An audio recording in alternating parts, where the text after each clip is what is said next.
Al amanecer, los corredores de piedra de la Conciergerie aún están húmedos por el frío. Las llaves de hierro se rozan entre sí, lentas y deliberadas, mientras un guardia abre la última puerta. Casi puedes oírlo antes de verla, el sonido suave del cabello cayendo al suelo. Mechones de cabello rubio blanquecino, cortados no por compasión sino por eficiencia. Afuera una multitud ya comienza a reunirse. Algunos susurran, otros esperan en silencio, hambrientos de lo que está por venir. Ella permanece allí sin corona, sin seda, sin nombre. Ya no es una reina, ya ni siquiera es María Antonieta, solo un cuerpo preparado para la muerte. El aire huele a piedra húmeda y sudor. Cada movimiento es observado, cada respiración es contada. Ella sabe que esto no es el comienzo del final. Es el final de un proceso largo que empezó meses atrás, cuando la humillación reemplazó a la justicia y la crueldad se disfrazó de ley. ¿Puedes imaginar saber que fuiste destruida mucho antes de que la hoja cayera? ¿Y por qué necesitaban quebrarla tan completamente antes de permitirle morir? Para comprender lo que le ocurrió a María Antonieta antes de la guillotina, primero debes situarte en Francia en 1793. Esta no era la revolución romántica de los cuadros y los eslóganes. Era la fase que los historiadores llamarían más tarde el reinado del terror, un periodo en el que el miedo se convirtió en política y la sospecha sustituyó a la evidencia.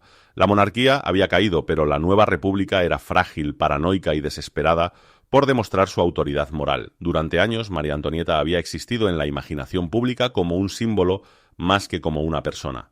Los panfletos la retrataban como derrochadora, extranjera, corrupta. La mujer austríaca la llamaban, un recordatorio constante de que nunca fue verdaderamente francesa a los ojos de la multitud. Mucho antes de su arresto, la propaganda ya había preparado el terreno. Al pueblo no solo se le enseñó a odiarla, sino a necesitar su caída. Los libros de historia suelen describir la Revolución Francesa como un triunfo de la libertad sobre la tiranía, y en muchos sentidos lo fue. Pero las revoluciones no sobreviven solo de ideales. Sobreviven identificando enemigos. La República necesitaba una prueba visible de que el viejo mundo estaba muerto y el cuerpo de María Antonieta se convirtió en el escenario donde esa prueba sería representada. Tras la ejecución de Luis XVI, ella ya no era una reina ni siquiera una figura política. Fue rebautizada como Viuda Capeto, despojada de identidad, despojada de dignidad. Sus hijos le fueron arrebatados uno por uno, sus cartas fueron confiscadas, sus palabras vigiladas. Fue trasladada del relativo aislamiento de la prisión del Temple a la Conciergerie, un lugar que el pueblo llamaba la antesala de la muerte. La Conciergerie no estaba diseñada para la rehabilitación ni la reflexión, estaba diseñada para borrar personas. Los prisioneros entraban sabiendo que la mayoría jamás saldría con vida. Muros de piedra húmedos, camas de paja infestadas de insectos, guardias que observaban incluso mientras los prisioneros dormían o se cambiaban de ropa. La privacidad fue abolida por completo. En ese punto el destino de María Antonieta ya estaba decidido. El juicio que la esperaba no tenía como objetivo preguntar si era culpable. Tenía como objetivo explicar al público por qué su destrucción era necesaria, ¿no? Así que la pregunta se vuelve inevitable. Si el veredicto ya estaba escrito, ¿qué propósito cumplía el sufrimiento y por qué la revolución necesitaba su humillación antes de aceptar su muerte? La caída de María Antonieta no ocurrió en un solo instante. No fue el asalto al palacio ni el sonido de la guillotina. Fue un proceso lento y metódico, diseñado para desmantelar su identidad pieza por pieza. El poder no le fue simplemente arrebatado, fue desaprendido, expulsado de su cuerpo mediante la rutina, la vigilancia y la humillación. Cuando fue trasladada de la prisión del Temple a la Conciergerie en agosto de 1793, el mensaje fue inconfundible. El Temple había sido una celda de espera. La Conciergerie era una sala de espera para la ejecución. Los prisioneros la llamaban el vestíbulo de la muerte. Quienes entraban rara vez regresaban. Su celda era pequeña, húmeda y permanecía iluminada de forma constante. Los guardias se sentaban a solo unos metros de distancia día y noche. No había cortina, ni biombo, ni un solo momento de privacidad. Incluso al cambiarse de ropa o lavarse era observada. No porque representara una amenaza, sino porque el control en sí mismo se había convertido en el castigo. El cuerpo femenino, antes rodeado de capas de etiqueta y distancia, ahora quedaba completamente expuesto al Estado. Ya no se le llamaba por su nombre. María Antonieta fue borrado. Reina estaba prohibido. Los documentos oficiales se referían a ella únicamente como Viuda Capeto, una ficción legal diseñada para separarla de la historia, del matrimonio y de la soberanía en un solo gesto. El lenguaje mismo se convirtió en un arma. Si no tenía título, ni linaje, ni pasado, entonces podía ser transformada en lo que la revolución necesitara. Su apariencia fue alterada deliberadamente. Los vestidos elaborados, los corsés y las pelucas empolvadas desaparecieron. Se le entregó ropa blanca y sencilla, idéntica a la de otros prisioneros condenados. Su cabello, que alguna vez fue objeto de caricaturas y obsesión, se volvió blanco por el estrés y el aislamiento. Más tarde sería cortado, no como un acto de misericordia, sino para asegurar que la hoja cayera limpiamente. Pero el golpe más devastador no fue físico, fue maternal. Su hijo, Luis Carlos, le fue arrebatado y colocado bajo el control de los guardias revolucionarios. No se le dijo dónde estaba retenido, no se le permitió verlo. Podía oír rumores sobre su trato, pero no tenía forma de confirmarlos. Su hija fue apartada poco después. María Antonieta, acusada durante años de ser una madre negligente e indulgente, fue transformada a la fuerza en una mujer sin hijos. Esta separación no fue incidental, fue estratégica. Una mujer aislada puede ser quebrada, una madre aislada puede ser destruida. Cada carta que escribía era interceptada, cada palabra que pronunciaba era registrada. Incluso el silencio era interpretado como culpabilidad. Los guardias anotaban su postura, sus expresiones, su tono. Existía bajo una interpretación constante, como si su sola presencia fuera una confesión esperando ser descifrada. Quizás te preguntes por qué era necesario este nivel de control. Ya estaba encarcelada, ya era completamente impotente. Pero las revoluciones, al igual que las monarquías, comprenden el poder del simbolismo. Ejecutar a una reina no era suficiente. Primero debía ser deshecha. El público necesitaba ver no a una mártir, sino a una figura disminuida, alguien cuyo sufrimiento justificara la violencia que estaba por venir. Para cuando se anunció su juicio, María Antonieta llevaba semanas viviendo bajo un asedio psicológico constante, privación del sueño, privación sensorial, privación emocional. Su cuerpo seguía con vida, pero su existencia social había sido borrada metódicamente, y esto solo era la preparación, porque lo que la esperaba en la sala del tribunal no era justicia, ni siquiera acusación, en el sentido tradicional. Era algo mucho más calculado, una representación diseñada para completar lo que el encarcelamiento había iniciado. Así que la pregunta se afila. Si la prisión le arrebató la identidad, ¿qué pretendía arrebatar el juicio a continuación? El juicio de María Antonieta comenzó el 14 de octubre de 1793. Para entonces el resultado ya no estaba en duda. La sala del Tribunal Revolucionario no era un lugar para la deliberación, era un escenario. Y todo escenario necesita un guión, un villano y un público dispuesto a aplaudir el final. Ella entró en la sala pálida, visiblemente debilitada por semanas de encierro. Los testigos señalaron cuánto había cambiado. Su postura seguía siendo serena, pero su cuerpo mostraba las huellas del agotamiento, ¿no? Esto no era accidental. Una figura quebrada es más fácil de condenar que una desafiante. La revolución no quería a una reina erguida, quería pruebas de que el viejo mundo ya se estaba pudriendo. Los cargos leídos en voz alta eran extensos y deliberadamente vagos: traición, conspiración con potencias extranjeras, drenar el tesoro, socavar a la nación. Ninguna de estas acusaciones estaba respaldada por pruebas concretas, no las necesitaban. En un clima donde reinaba el miedo, la plausibilidad importaba más que la evidencia. El público había sido entrenado durante años para asociar su nombre con la traición. Entonces llegó la acusación que silenció la sala. Fue acusada de incesto, de corromper a su propio hijo. Esto no era un argumento legal, era un arma psicológica. La acusación fue introducida en una fase avanzada del proceso, casi de manera casual, como si fuera solo otro punto más en una larga lista. Pero su propósito era preciso. Buscaba destruirla no como figura política, sino como madre y como mujer. Si la multitud podía creer esto, entonces jamás se exigiría misericordia.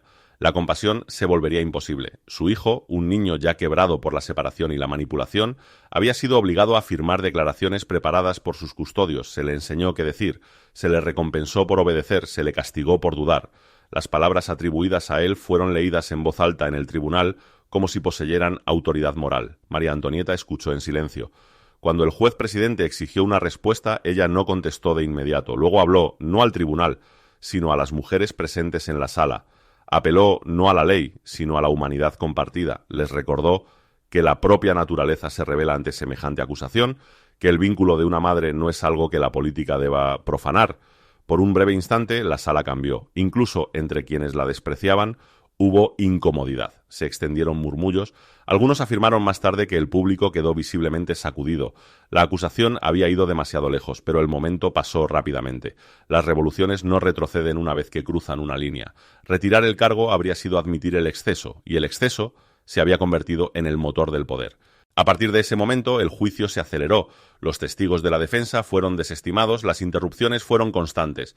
El jurado, seleccionado por lealtad ideológica más que por imparcialidad, deliberó durante la noche. El veredicto se anunció en las primeras horas de la mañana, culpable de todos los cargos, muerte por guillotina. Nadie en la sala pareció sorprendido, el juicio había durado menos de 2 días, pero el daño que infligió no podía medirse en horas. María Antonieta había sido despojada públicamente de la última identidad que le quedaba, no reina, no esposa, ni siquiera madre, solo un monstruo. Y una vez que una persona ha sido transformada en un monstruo en la mente pública, el acto de matarla deja de sentirse como violencia, se siente como saneamiento. La revolución había logrado algo crucial. Había enseñado a la multitud no solo que debía morir, sino que merecía sufrir primero. Así que pregúntate, si el juicio nunca trató sobre la verdad, ¿cuál fue su verdadera función? ¿Y por qué su cuerpo, más que sus actos, se convirtió en el centro del espectáculo? Mucho antes de que la hoja fuera afilada, el cuerpo de María Antonieta ya había sido convertido en un campo de batalla. En la Francia revolucionaria, la ejecución no comenzaba con la muerte. Comenzaba con las imágenes, panfletos, canciones, caricaturas vendidas en las esquinas de las calles y pasadas de mano en mano. La revolución comprendía algo antiguo y peligroso. Si puedes controlar cómo se ve un cuerpo, puedes controlar cómo se justifica su destrucción. La presencia física de María Antonieta se convirtió en el centro de esta campaña, no sus políticas, no sus decisiones, su cuerpo. Los artistas la representaban como grotesca y depredadora, rasgos exagerados, bocas abiertas, posturas distorsionadas destinadas a sugerir exceso sexual y corrupción moral. Estas imágenes no eran sutiles, buscaban provocar repulsión, no debate. El mensaje era claro, esta no era una mujer digna de compasión, era una criatura que debía ser eliminada. Durante años fue acusada de depravación sexual sin pruebas, amantes inventados, aventuras imaginadas. Cada rumor alimentaba al siguiente. Durante la Revolución, estas insinuaciones se endurecieron hasta convertirse en verdad aceptada. El cuerpo de la reina ya no era privado, ni siquiera humano. Era un objeto público, interpretado y juzgado sin descanso. Y esto importaba profundamente. Las ejecuciones políticas corren el riesgo de producir mártires, pero los monstruos morales no inspiran lealtad. Al saturar al público con caricaturas obscenas, la revolución se aseguró de que su muerte se sintiera necesaria en lugar de trágica. La violencia, cuando va precedida de la deshumanización, se percibe como limpia. Las acusaciones de incesto desempeñaron un papel central en esta transformación. Fusionaron sexualidad, maternidad y traición en una sola imagen insoportable. Incluso quienes dudaban del cargo absorbieron su impacto emocional. La idea permaneció. Y una vez sembrada, hizo su trabajo en silencio, erosionando cualquier instinto restante de misericordia. Quizás te preguntes por qué era necesaria tal extremidad. Ya estaba condenada, ¿no? El veredicto había sido alcanzado, ¿no? ¿Por qué continuar el asalto?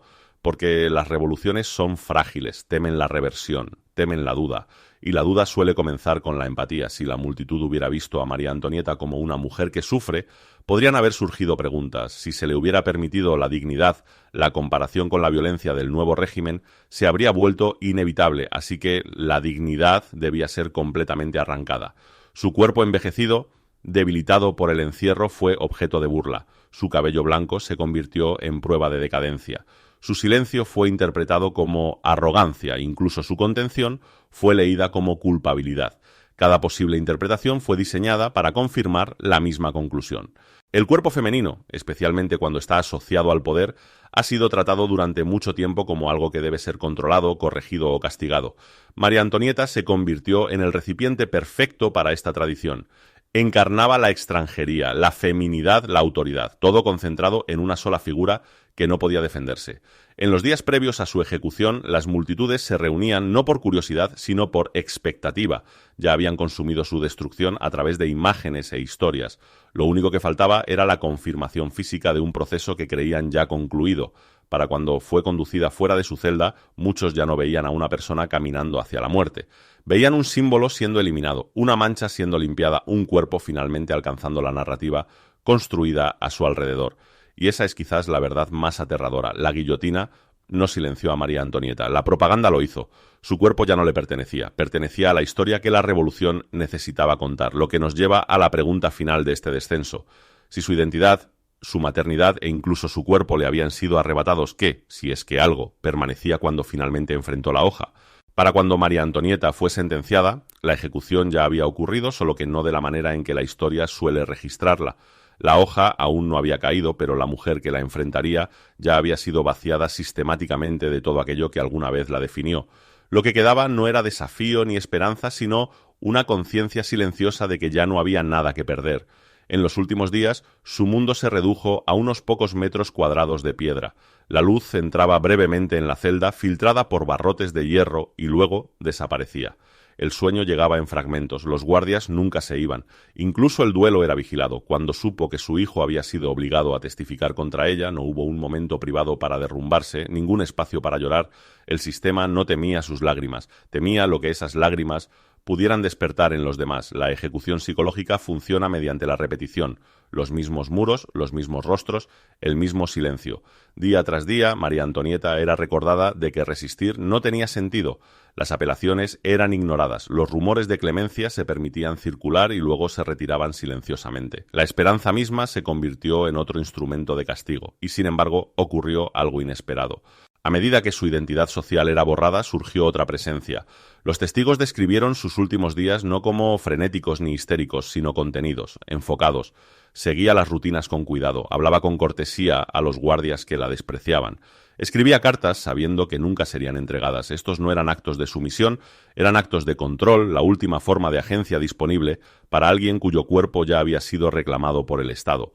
En la mañana del 16 de octubre de 1793 le dijeron que era hora. No hubo anuncio dramático, ningún discurso final preparado, solo instrucciones. Se le entregó un vestido blanco sencillo, sus manos fueron atadas, su cabello, ya cortado días antes, fue ajustado una vez más. Cada gesto fue eficiente, impersonal. La Revolución había perfeccionado este ritual. Mientras era conducida por las calles de París en un carro abierto, la ciudad observaba. Algunos gritaban insultos, otros miraban en silencio. Este no era el espectáculo triunfal prometido por la propaganda. Lo que veían era una mujer delgada, visiblemente enferma, erguida no porque fuera intrépida, sino porque ya no había nada que proteger. No buscó simpatía, no buscó perdón.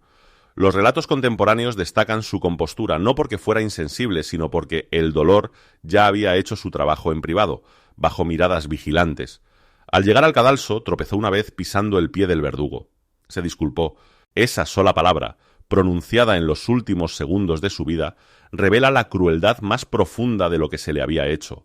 Incluso después de ser deshumanizada, acusada, despojada y exhibida, todavía recurrió a la civilidad, al orden social, a los hábitos de un mundo que ya no existía. La hoja cayó, la multitud reaccionó, y la historia siguió adelante. Pero si observas con atención, el verdadero horror no está en el momento de la muerte, está en las semanas que la precedieron, en el desmantelamiento deliberado de una persona tan completo que, cuando finalmente fue asesinada, el acto en sí parecía casi redundante. María Antonieta no murió simplemente en la guillotina, fue preparada para morir. Lo que obliga a un ajuste de cuentas final. Si una sociedad puede decidir que la humillación es necesaria antes de la justicia, ¿qué dice eso sobre la justicia que afirma servir? A menudo se te enseña a ver la Revolución Francesa como una ruptura limpia entre la tiranía y la libertad, una violencia necesaria, un nacimiento doloroso, pero justo de la democracia moderna. Pero cuando examinas lo que se le hizo a María Antonieta antes de la guillotina, ese relato comienza a resquebrajarse. La memoria popular afirma que fue ejecutada porque era culpable. La historia cuenta una versión mucho más compleja. Lo que realmente ocurrió no fue simplemente un castigo por crímenes, sino un ritual público cuidadosamente escenificado, diseñado para tranquilizar a una sociedad aterrorizada.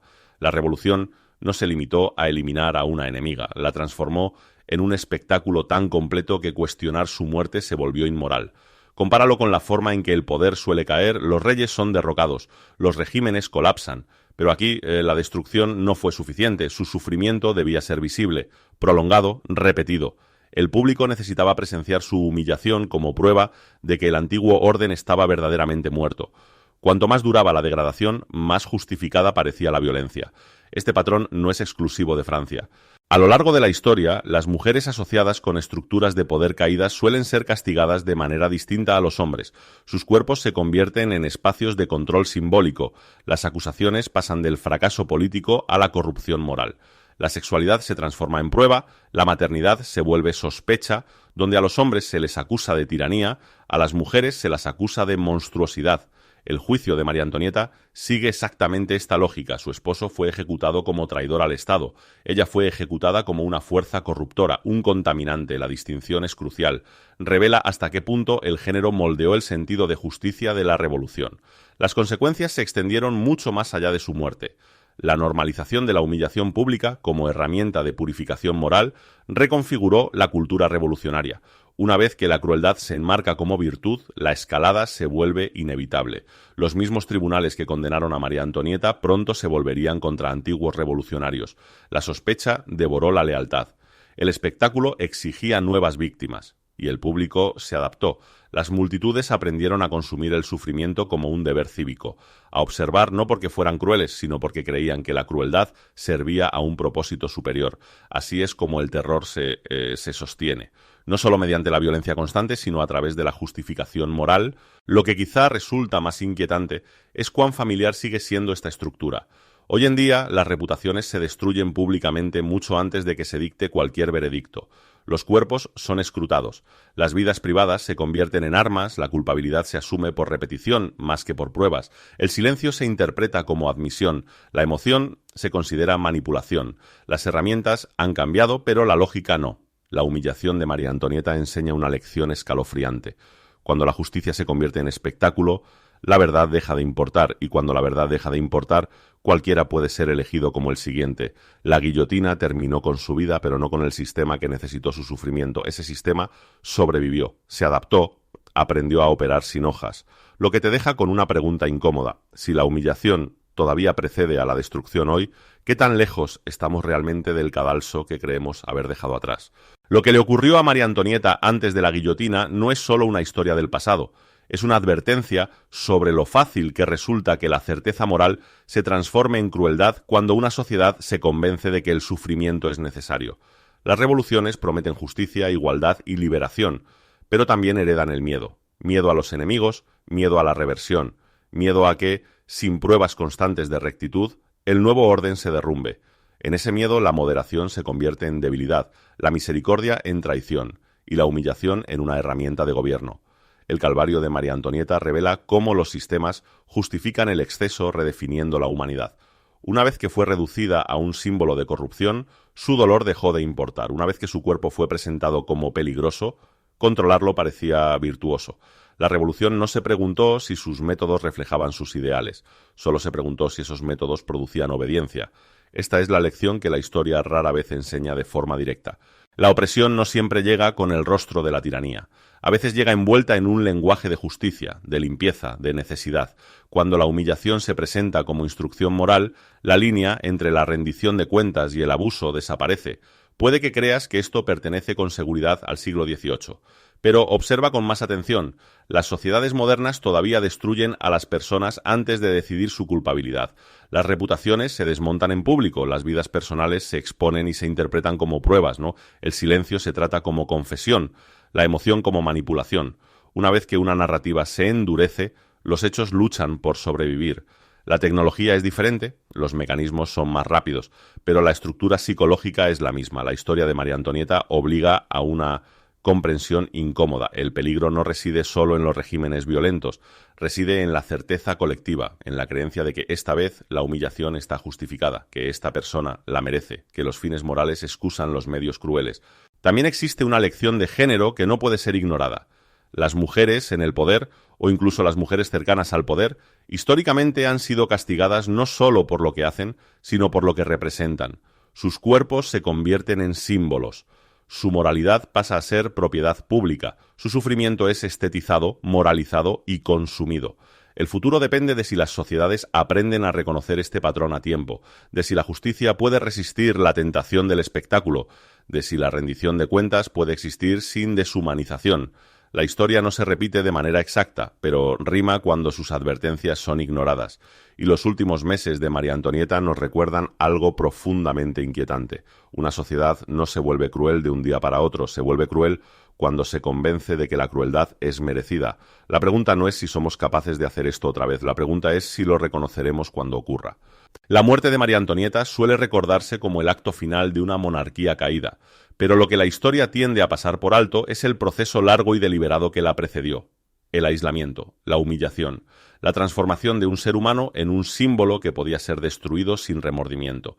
No fue ejecutada solo por una hoja, fue ejecutada por una narrativa, por la repetición, por un sistema que necesitaba su sufrimiento para sentirse justificado. Estas historias importan porque nos obligan a enfrentar una verdad incómoda. La violencia más peligrosa suele ser aquella que se convence a sí misma de que es justa. Cuando la humillación se vuelve aceptable, la justicia pierde silenciosamente su significado. Si esta historia te incomodó, era su propósito. Comparte este video con alguien que crea que la historia es simple. Deja un comentario con tus reflexiones o con relatos similares de tu propia cultura. Y suscríbete a Crónicas Prohibidas para seguir explorando los rincones oscuros y olvidados de la historia que aún moldean quienes somos. Porque recordar no trata del pasado, trata de reconocer la advertencia antes de que vuelva a resultarnos familiar.